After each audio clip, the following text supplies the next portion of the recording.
जी। अब अभी हम पहुंच गए थे मैसूर तक। मैसूर से फिर मुंबई का सफ़र कैसा रहा? मुंबई का तो उसके बाद उन्होंने जो संध्या जी ने बोले मुझे आप मुंबई चलोगे, मैं बोला हाँ चलूँगी। वो बात बताना भी भूल गई मैंने, जो उनसे जाने से पहले मैंने जी। जो मैसूर में थी ना, मैसूर और बेंगलुरु में भी थी, बेंगलुरु में भी बहुत सारे होटलों में काम करी मैंने। होटलों में देखो अब रहना तो है, खाना तो है, पेट के लिए, पापी पेट के लिए तो जीना तो है। बिल्कुल। तो मैंने होटलों में अपना मैं क्लीनर बन के काम करी, कितनी ग्लास उठाना और जूठे प्लेट उठाना, टेबल साफ करना, क्लीनर बन के काम करी। खाना में ब्रेकफास्ट मिलता था, लंच मिलता था, सब कुछ मिलता था। दिन और दोपहर शाम बहुत अच्छा लगता था। फिर रात होते होते होते अकेली और वहाँ जो स्टाफ रहते थे, जहाँ होटल में सोए करती थी, वहाँ स्टाफ जो रहते थे हमारे साथ, और भी बाकी लोग जैसे वेटर्स सोते थे, कुकर सोते थे, वो क्या करते थे, वो मेरे हाव भाव पहचान लेते, ये मीठा चावल है बोल के मुझे बहुत तंग करते थे। मेरा हरासमेंट करना, मुझे गंदी गंदी काम करने के लिए मुझे उत्तेजन करना, और बहुत नहीं मानूंगी तो मारना। जैसे बहुत, ये एक होटल नहीं, मैंने 2 होटल 3 होटल बहुत होटलों में काम करी। फिर जीना तो है, कहीं रास्ता ही नहीं जीने के लिए, तो कहीं भी। फिर बाद में मैं इस सब में तंग आ गई थी मैंने। फिर उसके बाद फिर बचपन में मेरा एक गठन हो चुका है। मेरा खुद अंकल, सबसे पहले मेरे अपने घर के रिश्तेदार अंकल ने हमें बुलाया एक दिन, मेरा हाव भाव देख के, तुम्हारा आंटी बुला रहे बोल के मुझे, राजू तुम्हारा आंटी बुला रहे। मैं बोली क्या बात है अंकल? नहीं पता नहीं, कुछ चीज़ गीज देने के लिए बुला रहे। मैंने बोले चले गए उनके घर में, तो दरवाज़ा खटखटाए तो खुद अंकल ही था अंदर। वो अंकल ऐसा था कि पूरा नेकेड खड़ा था, न्यूड खड़ा था मेरे सामने। जब मैं 13-14 साल की थी, 8 स्टैंडर्ड पढ़ रही थी जब, उस टाइम पे बच्चे थे आप? तो बच्चे थे, न्यूड खड़ा था मेरे सामने। तो मेरे अंदर तो हाँ वो उद्रेक हो गई, वो हो गई। फिर बाद में मैं बोली अंकल आपने नंगे खड़े हैं, तो बेटा अभी कपड़ा पहन लूँगी करके फिर बाद में मेरे साथ मोलेस्टेशन करने लगे, तो रेप की कोशिश करने लगे। फिर बाद में मैं उस टाइम पे मैं किसको सुनाती मैं अपनी कहानी, मैं एक ऐसी चीज़ बन गई, एक कलिंगड़ बन गई। कलिंगड़ समझते हो? नहीं। अगर कलिंगड़ चाकू के ऊपर गिरेगी तब भी कलिंगड़ कोई, हाँ, खरबूजा जो, हाँ, खरबूजे को अपने आप कटेगा, और चाकू कलिंगड़ के ऊपर गिरेगी तब भी खरबूजे को ही चोट लगेगी। ये हाल हो गया था मेरा। तो मैं अपने उस टाइम पे इतना वो भी नहीं था ना, आजकल अगर कोई बच्चों को यूँ छू भी लेंगे ना, ये गलत छू है, वो है ये, तो ये किन्नर बच्चे के लिए कहाँ से हो पाते हैं। तो फिर बाद में उसके बाद मेरे जो हाल हुआ, तो वही उसके बाद ही फिर अकेलापन, फिर उसके बाद सेकंड वन जो ये होटलों में ये हो रहा था। फिर बाद में मैं बोली मैं तैयार हो गई, ताकि और कोई मेरे फ्यूचर ही नहीं नज़र आया, मैं कहाँ IAS ऑफिसर बन सकती हूँ।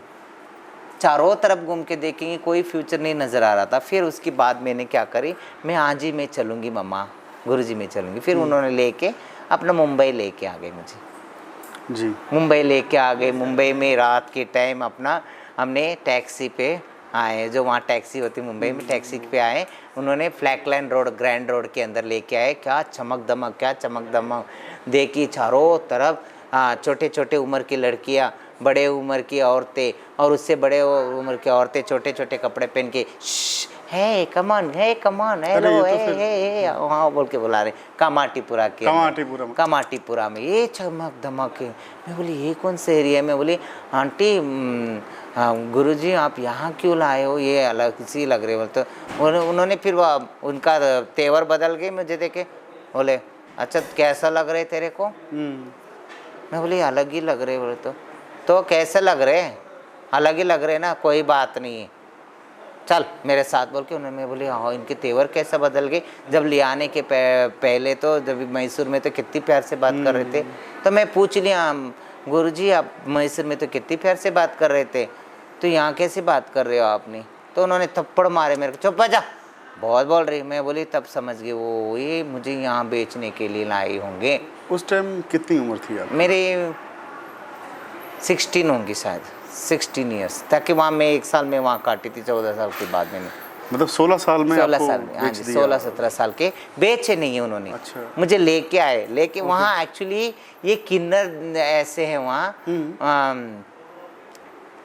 मेरे दादी रहती थी वहाँ, मोती नानी बोल के। उनको एक चूहा काट लिए थे, पैर में जख्म हो गया था, तो उनका घर वाली थी, वो घर चलाती, तो उनका सेवा पानी करने के लिए कोई नहीं थे, तो मुझे ले गए वहाँ।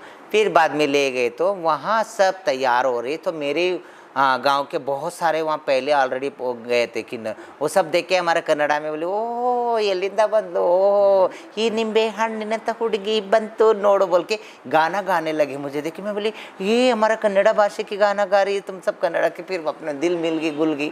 बोले ये तो हमारे ही लोग हैं, अपनेपन हो गया। फिर बाद में अपना देख के पहचान हो गई, उनको देख के अपना फिर अपना ये हो गए। फिर नानी से मिली, सब बोले क्या नाम है तुम्हारा? बोले मेरा नाम राजू है। तो उन्होंने बताए, अच्छा बेटा राजू नहीं, आज से तुम्हारा नाम है बिंदु। बिंदु बिंदु रखा गया, तुम्हारा नाम है बिंदु। फिर उसके बाद में उन्होंने सवेरे उठते फिर अपना साड़ी पहनाए, मुझे पेटीकोट पहनाए, पेटीकोट पहना के वो पहना के फिर बम्बई बाइखला में लक्की कंपाउंड है बोल के वहाँ है, तो वहाँ किन्नरों के ऊपर रीत पड़ता है, तो वहाँ ले जाके मुझे रीत डलवा के लाए। तो रीत डलवा के आए, तो फिर बाद में तो वहाँ से फिर वापस उसी जगह में आए। उसी जगह में आने के बाद में मुझे ऑलरेडी एक ब्यूटिशियन को बुलाए गए थे।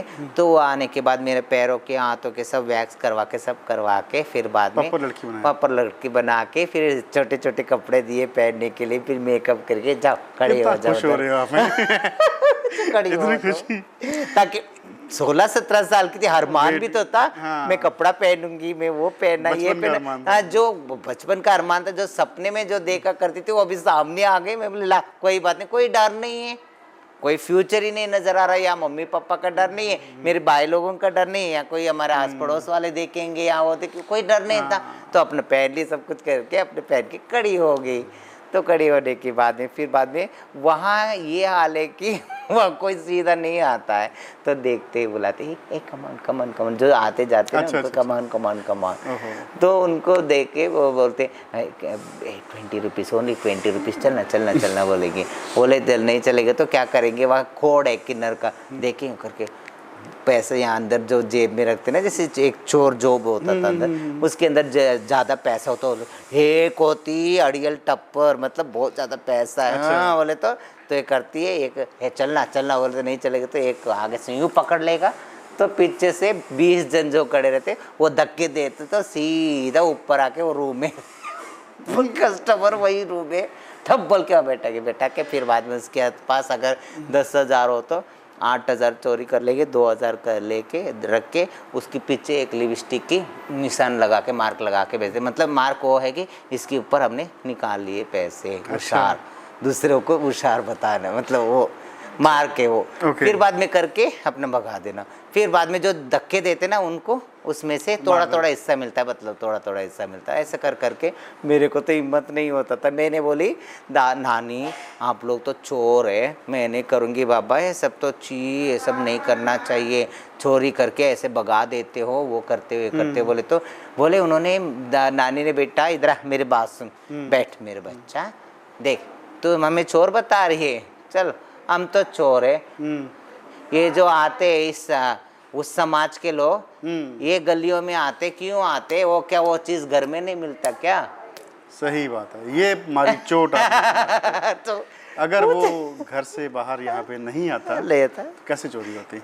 वही तो, घर में नहीं मिलता क्या वो चीज जो यहाँ ढूंढते हुए आए। तो ऐसे लोगों को तो एक बार ऐसा करेंगे ना तो उनको सुधर जाएंगे, माइंड सेट भी बदल जाएंगे। हम वहाँ गए तो तभी तो ऐसा हुआ, आगे से नहीं जाएंगे। कोई आगे से समझदार होता, कोई इंसान होता तो अरे बाबा अब हो गया, अभी मैं अपने परिवार के साथ में अपना रहूं बोल के जो जिद्दी होता, हड़ियल होता, क्या करता, 2,000 रुपये उठाए तो क्या बोलता, 20,000 रुपये मेरा चोरी कर लिए इन्होंने बोल के पुलिस को लेके आते थे। पुलिस ने डंडा मार के उनको ये करके लेके चिन के उसको थोड़ा पैसा देना, आप थोड़ा ले लेना। अच्छा। वहाँ तो सब पुलिस तो ऐसी है, अपना खाने वाले तो हैं, तो लेके चलो चलते बने, ये चलता था वहाँ। तो देखी उसकी बात देखने के बाद में वहाँ मेरे मोती नानी मुझे बहुत प्यार करती थी, ताकि मैं मेरे यहाँ से तो नहीं खींचती थी, मेरे पास तो कोई गिराकी भी मतलब खींचने से आते थे, मेरे को ये सब नहीं होता था, हिम्मत नहीं बढ़ता था। फिर मैंने खाली मेरे इम्पोर्टेंट था, मुझे खाना चाहिए, कपड़ा चाहिए, वो दोनों मेरे नानी दे देती थी, घर वाली थी, ताकि मैं नानी का मैंने वो बैंडेज करना उनको, ताकि मैं अच्छी तरह, मैं एक बार मैं कंपाउंडर की काम भी करी हुई थी डॉक्टर के पास रह के, तो अच्छी तरह उनके पैकिंग बैंडेज करके चोट के ऊपर अच्छी तरह सफाई करके क्लीन करके, फिर बाद में उनको बेड पान देना ताकि लेटरिन पिसाब है ना उन्होंने मंजे पे कर ले, तो मैं सब सफाई करती थी। मुझे बोलती थी, और कोई करते नहीं थे, बोलते बेटा तुझे ये नहीं। मैं बोली क्यों दादी नानी, अगर मैं अपने मामा दादी के पास होती, माँ के पास होती, हमारा माँ बाप होते, ऐसे होते, तो क्या हम सेवा नहीं करते उनका? तो अब हमारा पेरेंट्स से अपने वो तो बहुत चूमा करते थे मेरे के, फिर वो मर गए तो नानी, फिर बाद में मेरे और कोई है नहीं। संध्या गुरु थी, वो कई 1 महीने में 2 महीने में आया करती थी, तो और कई जाया करती थी वो। फिर बाद में अपना सोची मैंने वहाँ से, फिर बाद में अपना मैं भीख मांगने के लिए निकल गई। तो एक जगह में और गई वहाँ से मैंने। अच्छा। वो तो हमारे लोगों का कहानी था, हमारी लोगों का कहानी था। तो बहुत लड़कियों को मैं अपने सामने मरते हुए देखी और बेचते हुए देखी, लोगों ने लिया के बेचते हुए, जैसे प्यार की जाल में फंसा के लिया के लड़कियों को बेचते हुए देखी। वहाँ मैं सोचने लगी, यहाँ तो मेरी दुख बहुत है समझती थी, तो यहाँ तो कंप्लीट एक स्त्री हो के भी ये क्या सुख पाई बताओ। मैं तो आधे और अधूरे थी, आधा और अधूरी थी, ये पूरे स्त्री हो के भी क्या सुख पाई। तो अपने आप को थोड़ा सा सुकून मिलने लगा ये सब। इस पे मैं ना एक बात आपसे जानना चाहूँगा काजल जी, आपने वो दुनिया देखी है जहाँ पे लड़कियों को लेके भगा के बेचा जाता है, उनके जिस्म का सौदा होता है। हमारे बच्चे या हमारे समाज के बच्चे, हमारे समाज के बच्चियाँ ऐसी गलती ना करें। तो मैं चाह रहा हूँ कि इस एपिसोड को आप थोड़ा खोल कर बताएं कि वहाँ पे होता क्या है, कैसी बच्चियाँ वहाँ आती हैं और उनका अंत क्या होता है। प्लीज़ देखिए, ये इसमें कुछ माँ बाप लोगों ने भी जी अपनी बच्चियों को ले आके उस दलदल में फंसाए, मैं अपनी आंखों से देखी हूँ। और कुछ लड़कों ने, लफंगों ने बहुत सारे लड़कियों को अपने प्यार की जाल में फंसा के ले आके वहाँ बेचे हमारे सामने।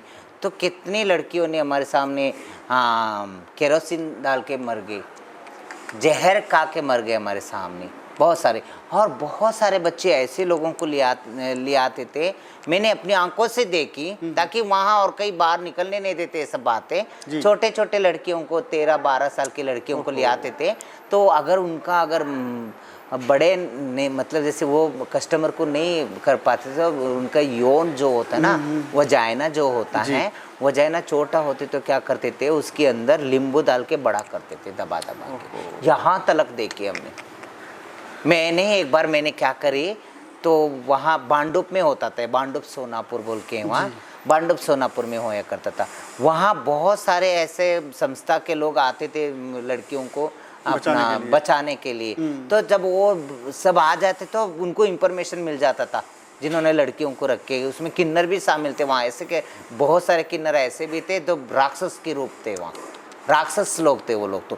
तो वो क्या करते थे, एक अंडरग्राउंड बना दिए थे, उसके अंदर लड़कियों को दबा दबा के जैसे जानवरों को दबा के रख के, दबा के फिर बंद कर देते थे, कोई आवाज़ नहीं निकालना।